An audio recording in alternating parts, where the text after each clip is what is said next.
Wow. I've been up here a lot. I've never seen a crowd like this.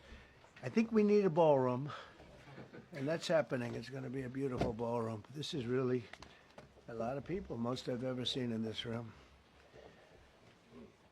And we're here for a very serious purpose, very serious purpose. Something's out of control, but we're going to put it in control very quickly like we did on the southern border. I'm announcing a historic action to rescue our nation's capital from crime, bloodshed, bedlam, and squalor, and worse.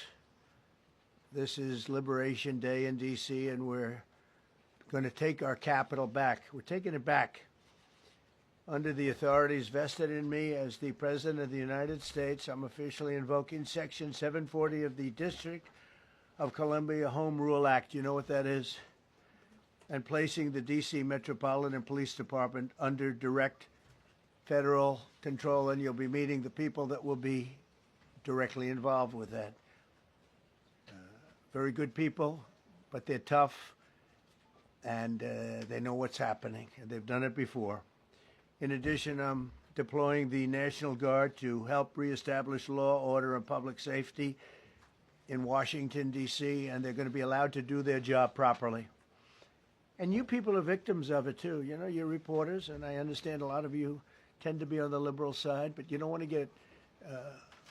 get mugged and raped and shot and killed.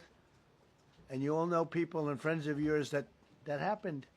And so you can be anything you want, but you want to have safety in the streets. You want to be able to leave your apartment or your house where you live and feel safe and go into a store to buy a newspaper or buy something.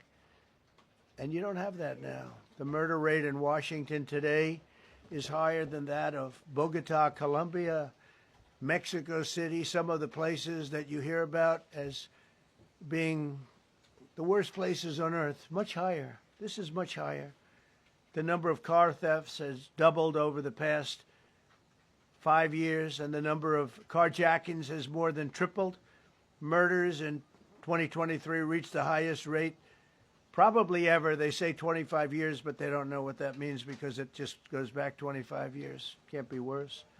Our capital city has been overtaken by violent gangs and bloodthirsty criminals, roving mobs of wild youth, drugged out maniacs and homeless people.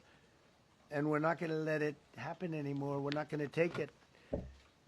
Just like we did on our southern border. Nobody comes to our southern border anymore. 3 months in a row, we had zero. I don't know if that's right, but the people that do the work, it's a very liberal group of people, actually, and they actually said zero for the last 3 months. Nobody thought a thing like that was possible.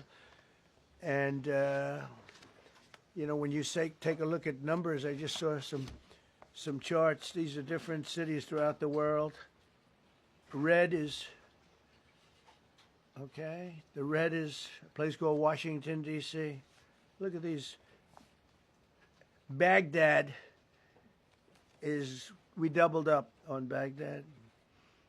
Panama City, Brasilia, San Jose, Costa Rica, Bogota, Colombia, heavy drugs.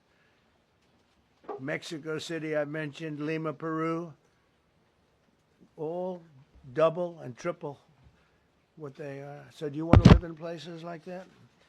I don't think so. I don't think so. And I think the people in this room, if you wrote correctly, you'd see, look at the kind of numbers we have. D.C., 41 per 100,000, number one that we can find anywhere in the world. Other cities are pretty bad, but they're not as bad as that. That where you want to live? The reporters of the world?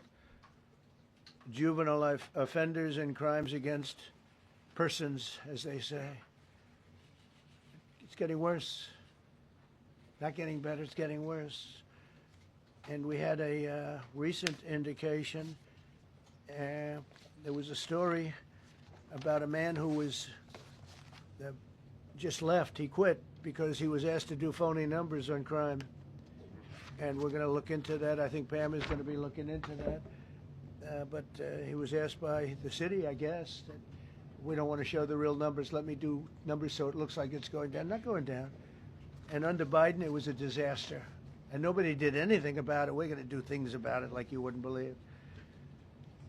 Every American has a constitutional right to be able to access and petition their government in safety, and countless federal officials and employees likewise have the right to carry out their jobs in peace without being shot. As you know, I lost a very good person a while ago, was shot waiting for his wife. He was in the car. They robbed his car. They shot him. They killed him like it was nothing to it. She was walking to the car. It's a horror show. This issue directly impacts the functioning of the federal government and is a threat to America, really. It's a threat to our country. We have other cities also that are bad.